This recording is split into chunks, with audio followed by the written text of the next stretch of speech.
Today's video is going to be of a game called Chuckie Egg for the Acorn Electron. There's not really much to see with these cassettes usually. For these really old games, they don't even have pictures of the in-game screenshots. And it sort of occurred to me quite recently that it's probably because it was just impossible to get decent screenshots back then. Thankfully, this program carries a 5-year guarantee should it fail to load. But I don't need to worry about that because this does work. I have tested it already.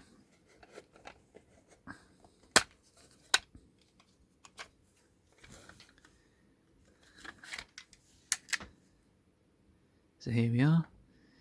There's not very much tape in there. It's a game that loads up pretty quickly. And I think that's probably partly because the Electron doesn't have all that much memory anyway, so you can't have terribly big programs. Right, let's fire this up.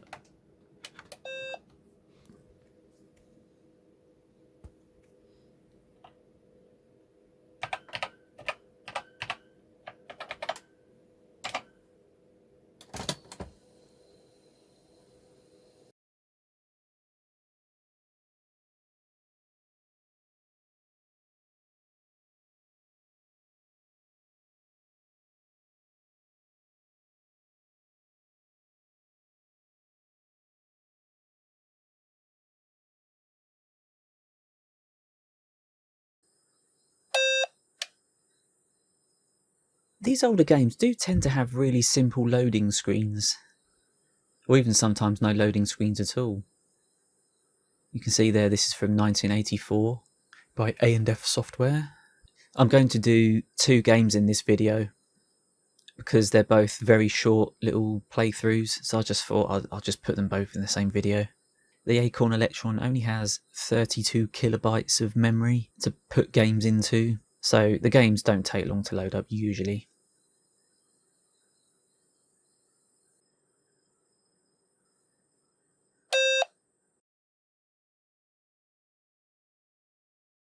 I didn't realise until playing this game, but one of my keys doesn't work on my keyboard, and it's one of the keys that's the default controls for this game, so I had to change my controls. So I change controls and...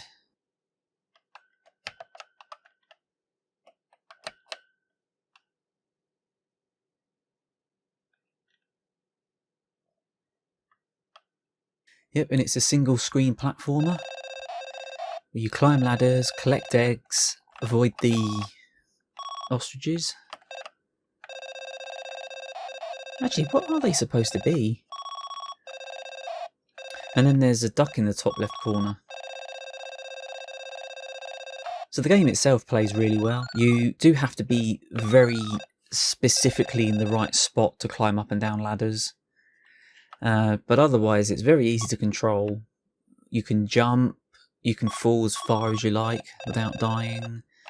And if you jump into the side of a platform, you bounce off of it.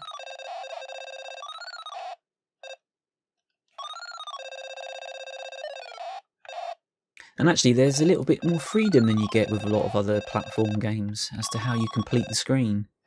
It's a bit loose, you know. It's not like games like Manic Miner where there's usually a very specific way to beat the game, and one tiny little mistake will just make you unable to win or just lose a life. That's not to say there's not a challenge. It is quite challenging. But yeah, I'd find this a little bit more fun to play than games like Manic Miner.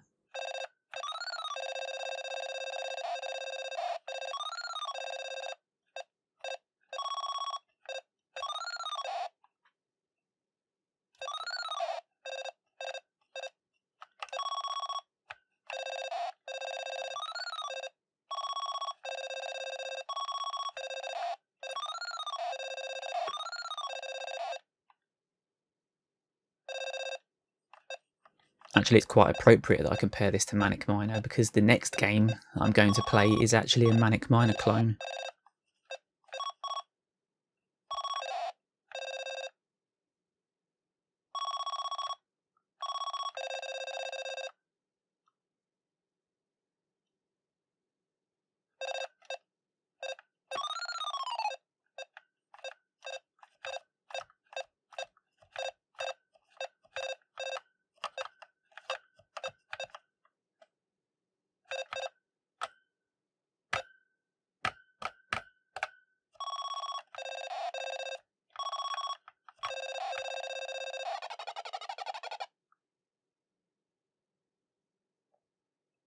So you've got 8 different layouts, 8 screens, and then if you beat those, there's 8 more where that duck in the top left-hand corner will chase after you, like a homing missile. A bit like Baron von Blubber from the Bubble Bubble games. And then if you beat those, there's the same 8 again, but with the ostriches and the duck. Actually, this is a hen house, isn't it? So where are the chickens?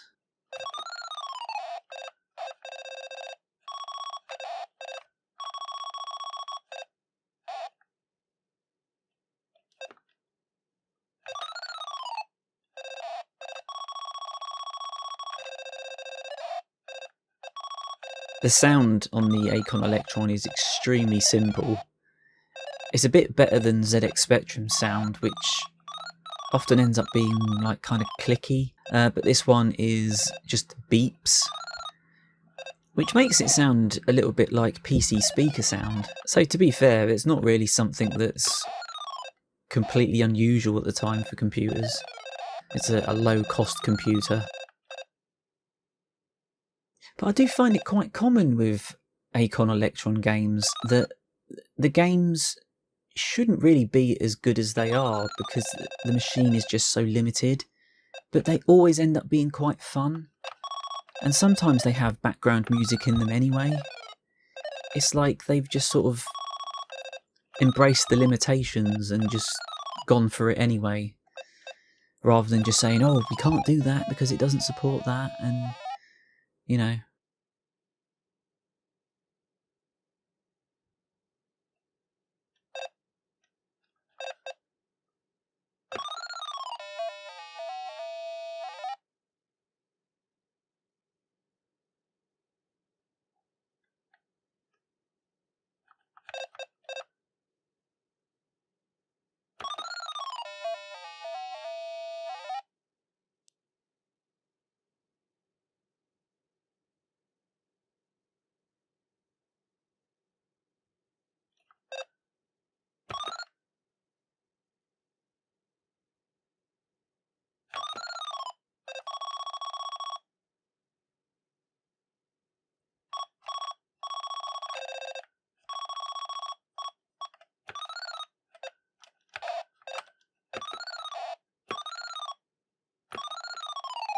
So I should say this game was made by a guy called Nigel Alderton, who wrote this game when he was really, really young, actually.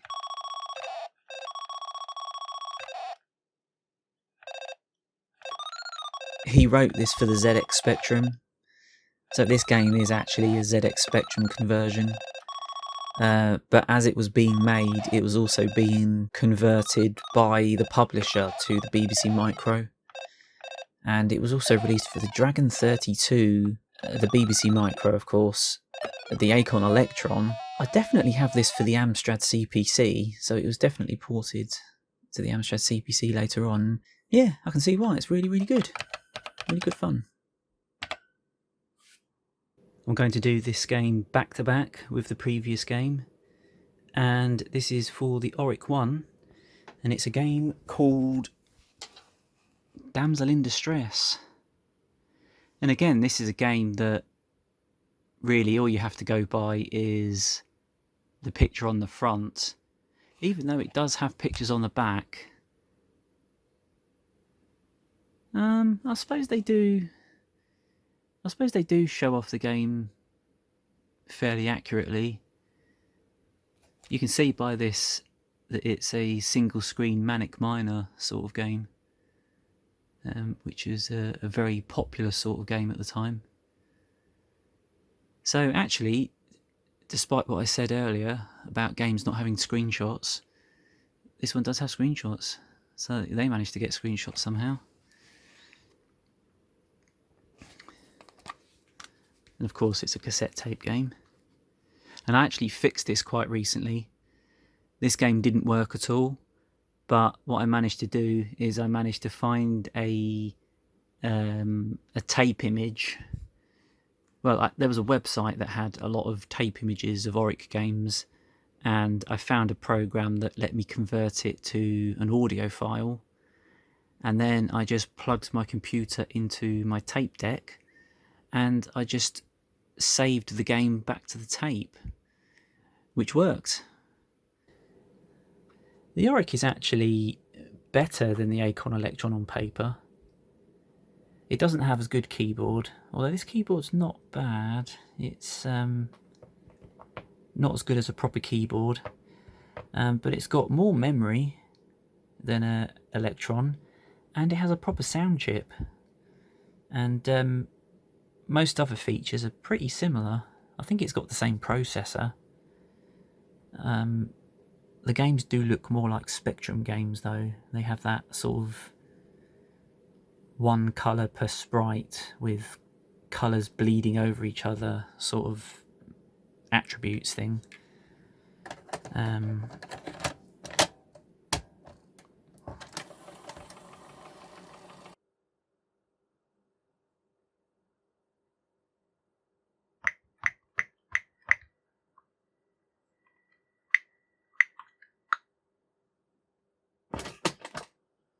So here I am loading up an Oric game. You can see there it's from 1983.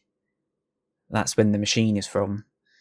So it's from exactly the same time as the Acorn Electron and around the same time as the ZX Spectrum. You had a lot of these machines that were all released around the same time in the wake of the ZX Spectrum because there was a bit of a growing market for low-cost machines. As you can see, this game actually has a proper loading screen that loads line by line with a bit of a story. This game's from 1985, so this is a year later than Chuckie Egg. But it's also a game that I think is completely exclusive to the Oric. So it's nice even a very niche machine like the Oric did get exclusive games. I'm not quite sure, but I think Oric games just ended up drying up completely around 1985 for some reason. Mainly by Superior Software that only seemed to publish BBC Micro and Acorn Electron games.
And yes, this game actually has in-game music, even though the Oric has got a proper sound chip, which is the same sound chip that you'd find in the Amstrad CPC and later ZX Spectrum models. I think it was just uncommon for games to have background music. It wasn't really a necessity back in 1985, so it's actually really nice. The game itself is extraordinarily difficult, and I really can't get anywhere with it, and that's the main reason why I've included it in this video with another game, because alone it wouldn't make it for a very good video.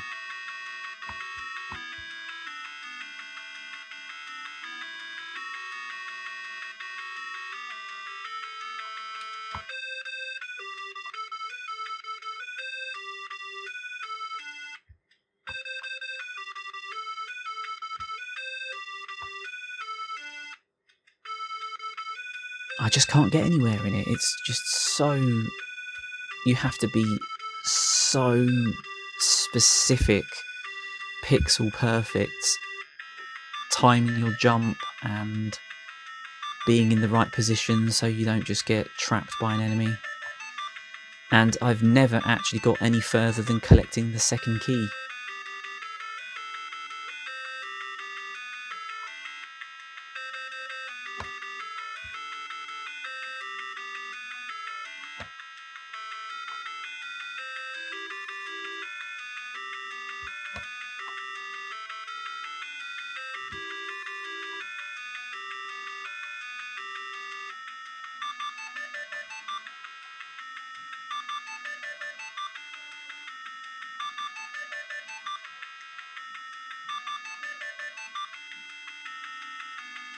In fact, my copy of this game comes with a piece of paper, which must have come with a replacement copy of the game.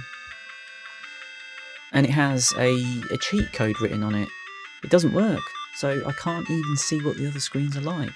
This is such a niche game, I don't think it's going to have a long play video on the internet anywhere.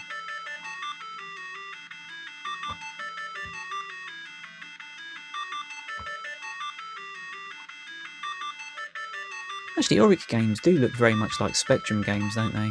I don't really know what their angle was, other than slightly better at a lower price. But if you look at it, I don't think the internals are exactly the same as the ZX Spectrum, but just as a person looking at it, it just looks like a Spectrum game.